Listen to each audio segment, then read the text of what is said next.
کیا روس کیوبا اور وینزویلا میں واقعی فوج تعینات کرنے جا رہا ہے؟ یہ وہ سوال ہے جسے امریکہ اور اس کے مغربی اتحادی جاننے کی کوشش کر رہے ہیں۔ واضح رہے، اس وقت روس اور امریکہ کی زیر قیادت 30 ملکی فوجی اتحاد نیٹو کے درمیان کشیدگی عروج پر ہے۔ نیٹو مشرقی یورپ میں یوکرین سے متصل روسی سرحدوں کے قریب اپنی فوجی تنصیبات میں اضافہ کرنا چاہتا ہے اور اس سلسلے میں یوکرین کو بنیاد بنا کر روس کی سلامتی کو خطرے میں ڈال رہا ہے۔ روس کا مطالبہ ہے کہ امریکہ یوکرین کو نیٹو میں شامل کرنے سے گریز کرتے ہوئے روسی سرحد کے قریب کسی بھی قسم کی فوجی تنصیبات کی تعمیر اور میزائلوں کی تعیناتی نہ کرے، ورنہ روس جوابی اقدامات اٹھانے پر مجبور ہو جائے گا۔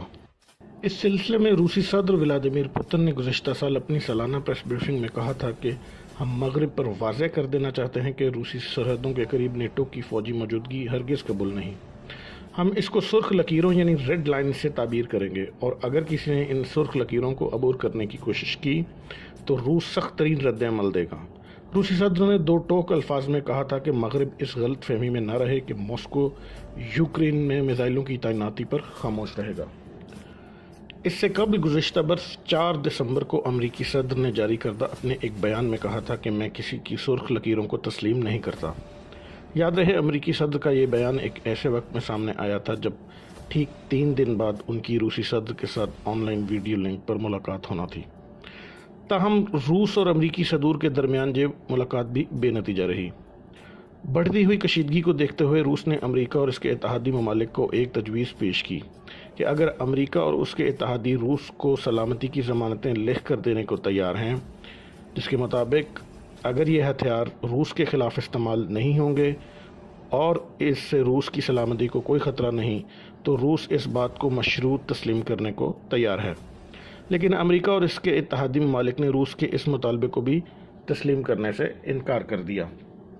رواں سال 3 سالوں کے بعد پہلی بار 12 جنوری کو ہونے والا روس نیٹو اجلاس بھی ڈیڈ لاک کا شکار رہا اور بغیر کسی نتیجے کے یہ اجلاس ختم ہو گیا۔ روس امریکہ اور مغربی ممالک سے مسلسل سلامتی کی ضمانتیں طلب کرتا رہا، مگر اس سلسلے میں کوئی پیش رفت نہ ہو سکی۔ 14 جنوری کو ہونے والی روسی وزیر خارجہ کی سالانہ پریس کانفرنس میں روسی وزیر خارجہ سرگئی لاوروف نے کہا کہ ہم سلامتی کی ضمانتیں طلب کرتے رہے، لیکن بدقسمتی سے ہمارے مغربی ساتھی اس بارے میں ہم سے تعاون کرنے کو تیار نہیں۔ روسی وزیر خارجہ نے کہا کہ اس بات کو لے کر اب ماسکو کے صبر کا پیمانہ لبریز ہو رہا ہے۔